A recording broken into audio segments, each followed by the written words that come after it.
Good morning friends. Daily current affair updates में आपका स्वागत है।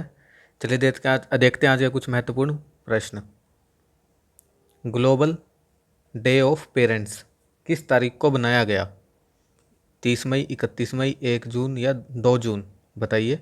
ग्लोबल डे ऑफ पेरेंट्स किस तारीख को बनाया गया? इसका आंसर होगा सी, 1 जून। संयुक्त राष्ट्र दुनिया भर में सभी माता पिता को सम्मानित करने के लिए हर साल 1 जून को माता पिता का वैश्विक दिवस मनाता है। वैश्विक दिवस अपने बच्चे के पालन पोषण और सुरक्षा में परिवार की प्राथमिकता जिम्मेदारी को बताता है। दुनिया भर में सभी माता पिता को सम्मान करने के लिए 2012 में महासभा ने इस दिन को नामित किया था। आप साथ के साथ उत्तर करते रहिए और लास्ट में अपना स्कोर जरूर बताइए कमेंट करके। स्टार गेजिंग बुक हाल ही में चर्चा में थी। The players in my life किसके द्वारा लिखी गई है? क्रिकेटर हैं ये। सुनील गावस्कर, सुरेश रैना, वीवीएस लक्ष्मण या रवि शास्त्री? बताइए। इसका सही उत्तर होगा डी, रवि शास्त्री द्वारा। हाल ही में सुरेश रैना ने भी एक बुक लिखी थी। आप कमेंट करके बताइए क्या नाम था उस बुक का। डी, क्रिकेटर, ऑलराउंडर, कमेंटेटर और कोच रवि शास्त्री अब अपना प्रकाशन शुरू कर रहे हैं क्योंकि उन्हें star gazing the player in my life पुस्तक लिखी। पुस्तक का प्रकाशन हार्पर कॉलेज इंडिया द्वारा किया जा रहा है। यह इतना इम्पोर्टेंट नहीं है लेकिन यह बुक इम्पोर्टेंट है किसके द्वारा लिखी गई। संयुक्त राष्ट्र हर साल किस तिथि को विश्व दुग्ध दिवस मिल्क डे किस दिन मनाता है? बताइए। इसका सही उत्तर होगा सी, 1 जून। संयुक्त राष्ट्र खाद्य एवं कृषि संगठन फूड एंड एग्रीकल्चर ऑर्गेनाइजेशन वैश्विक भोजन के रूप में दूध के महत्व को पहचानने और डेयरी के क्षेत्र का जश्न मनाने के लिए 1 जून को विश्व दुग्ध दिवस मनाता है। इसका उद्देश्य लोगों को पोषण, पहुंच, सामर्थ्य सहित स्वास्थ्य के संबंध में डेयरी के लाभों के बारे में प्रोत्साहित करना है। 2001 में से पहली बार मनाया गया था। अगला प्रश्न। सावरकर ए कंटेस्टेड लिगेसी 1924 से 1966 यह पुस्तक किसके द्वारा लिखी गई? विक्रम संपत, सलमान रुश्दी, डॉक्टर हर्षवर्धन या सुनील चंद्र? बताइए। इसका सही उत्तर होगा ए, विक्रम संपत। इतिहासकार और लेखक विक्रम संपत वीर सावरकर के जीवन और कार्यों पर सावरकर एक कंटेस्टेड लिगेसी नामक पुस्तक का दूसरा खंड था। ठीक है, पहला खंड था सावरकर एक भूले हुए अतीत से गूंज, ये 2019, ये भी इन्हीं का था, इन्हीं के द्वारा दिया गया था। 1983 से 1924 तक के एक ये पहले खंड में है इनका विवरण, और 1924 से 1966 जब उनकी मृत्यु हुई तब का दूसरे खंड में विवरण है। अगला प्रश्न। विश्व स्वास्थ्य संगठन WHO ने किसे WHO महानिदेशक विशेष मान्यता पुरस्कार से सम्मानित किया? ऑप्शंस हैं PM नरेंद्र मोदी, डॉक्टर हर्षवर्धन, प्रकाश जावड़ेकर या अमित शाह? बताइए। सही उत्तर होगा बी, डॉक्टर हर्षवर्धन। विश्व स्वास्थ्य संगठन ने केंद्रीय स्वास्थ्य मंत्री डॉक्टर हर्षवर्धन को तंबाकू नियंत्रण के क्षेत्र में उनकी उपलब्धि के कारण यह पुरस्कार दिया गया। उन्होंने डॉक्टर हर्षवर्धन के नेतृत्व में ही ई सिगरेट और गर्म तंबाकू उत्पादों पर प्रतिबंध लगाने के लिए 2019 में राष्ट्रीय कानून में महत्वपूर्ण भूमिका निभाई थी। निम्नलिखित में से किस राज्य ने हाल ही में नीति आयोग की तर्ज पर एक नई संस्था की स्थापना की है? बताइए। महाराष्ट्र, हरियाणा, गुजरात या गोवा? जैसे नीति आयोग सेंटर का है वैसे ही स्टेट का एक आयोग होगा। इसका डी, गोवा आंसर है। गोवा सरकार ने नीति आयोग की तर्ज पर Goa institution for future transformation gift, इसकी शॉर्ट फॉर्म बनेगी। यह नीति निर्माण और कार्यान्वयन पर सरकार की सहायता, सलाह और मार्गदर्शन करेगा।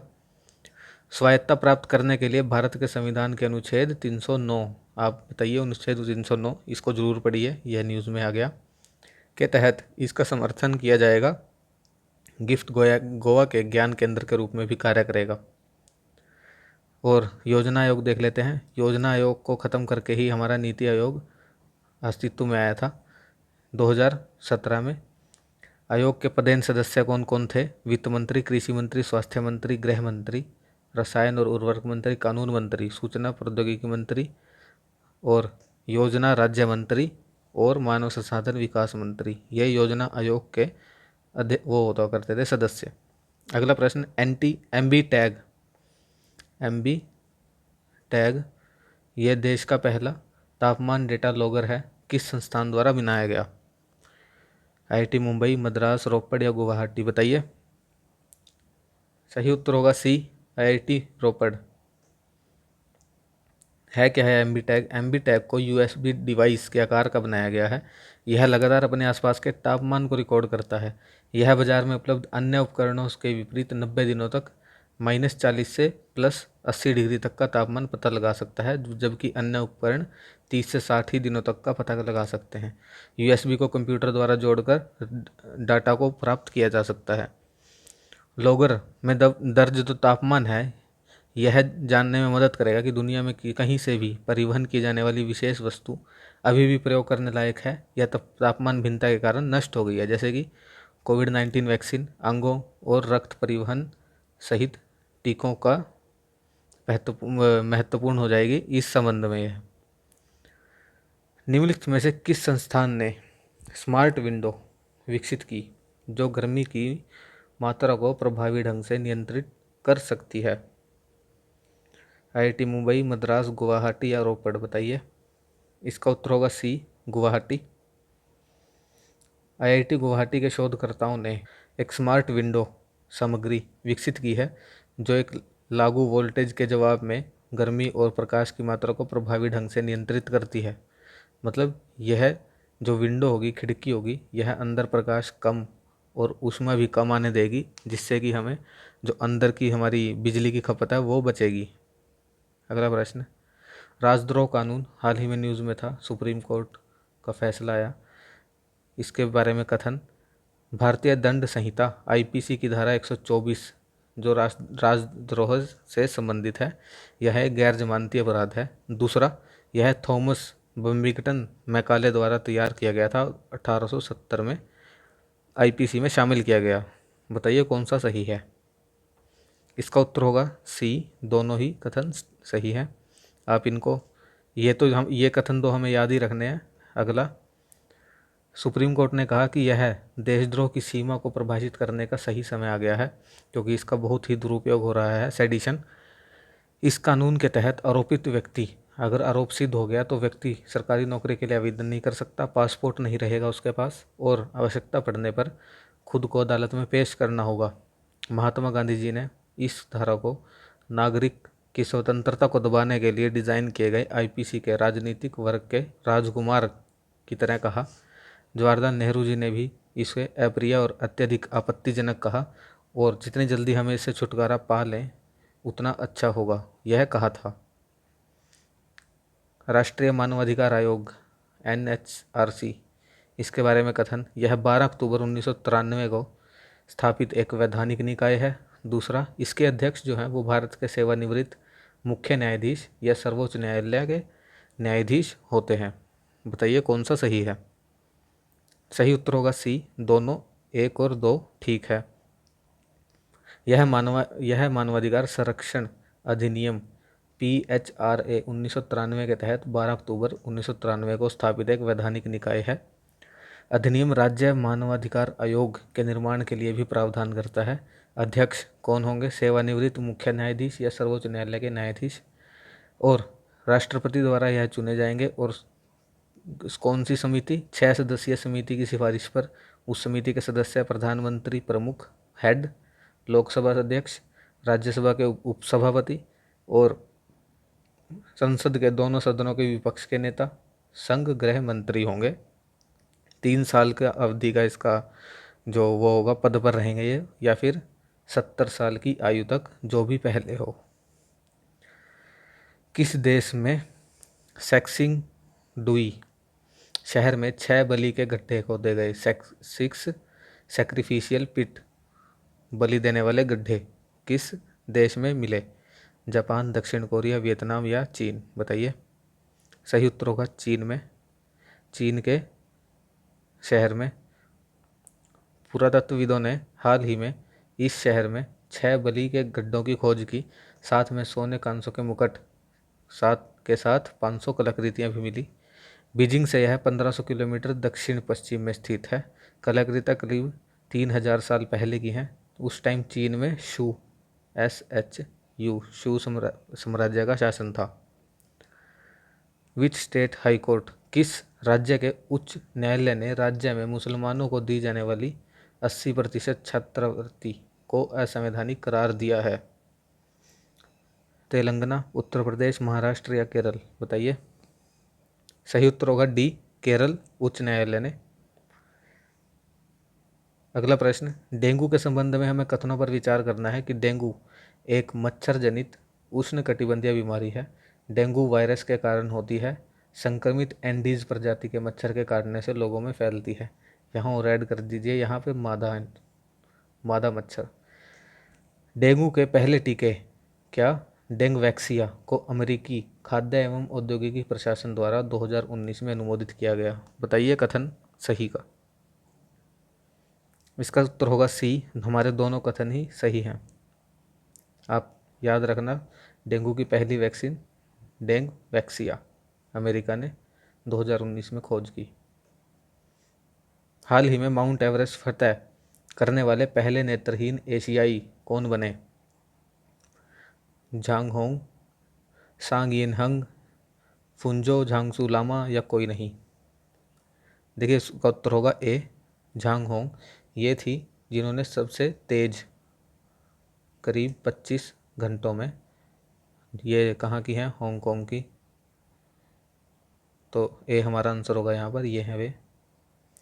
अगला प्रश्न, निम्नलिखित में से the state of ransomware 2021 report, the state of ransomware 2021 report किसने रिलीज की? वर्ल्ड बैंक, नीति आयोग, साफोस या भारतीय रिजर्व बैंक? बताइए। सही उत्तर होगा सी, साफोस ने। वैश्विक साइबर सुरक्षा फर्म क्या है साफोस? ये है वैश्विक साइबर सुरक्षा फर्म ने the state of ransomware 2021 report प्रकाशित की। रैंसमवेयर हमलों के मामले में भारत सबसे अधिक प्रभावी देशों में से रहा। भारत जो है शीर्ष 30 की देशों की सूची में भारत शीर्ष पर रहा।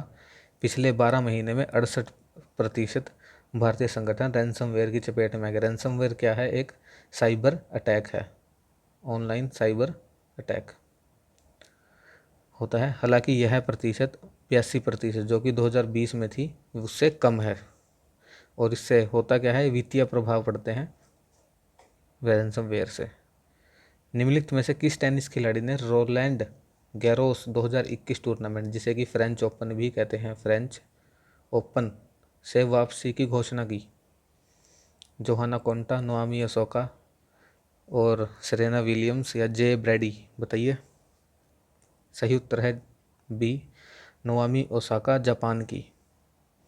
नोआमी ओसाका ने फ्रेंच ओपन द्वारा जुर्माना लगाए जाने के बाद रोलांड गैरोस 2021 से अपनी वापसी की घोषणा की। फ्रेंच ओपन ने $15,000 का जुर्माना लगाया था। क्यों लगाया था? क्योंकि उन्होंने प्रेस कॉन्फ्रेंस को अटेंड नहीं किया था। उन्होंने ऐसा इसलिए नहीं किया क्योंकि मीडिया से बातचीत उनके मानसिक स्वास्थ्य को प्रभावित कर रही थी। प्रमुख टेनिस टूर्नामेंट जिसे रोलैंड गैरोस भी कहते हैं, फ्रांस के पेरिस में स्टेड रोलैंड गैरोस में 2 सप्ताह के लिए आयोजित किया जाता है। यह हर साल मई के अंत में होता है। फ्रेंच ओपन टूर्नामेंट और स्थलों का नाम फ्रांसीसी एविएटर रोलैंड गैरोस के नाम पर रखा गया। विश्व स्वास्थ्य संगठन WHO ने कोरोना वायरस के भारतीय रूपों को नाम की सिफारिश की है। क्या नाम दिया है? जो इंडियन वेरिएंट है कोरोना वायरस का, उसका नाम बताइए क्या दिया है WHO ने? Alpha, beta, gamma, delta? हाल ही में न्यूज़ में था, डी होगा इसका, डेल्टा। विश्व स्वास्थ्य संगठन WHO ने ग्रीक वर्णमाला के 4 अक्षरों पर वैश्विक चिंता से उभरते कोरोना वायरस वेरिएंट के लेबल करने के लिए नामों की सिफारिश की है।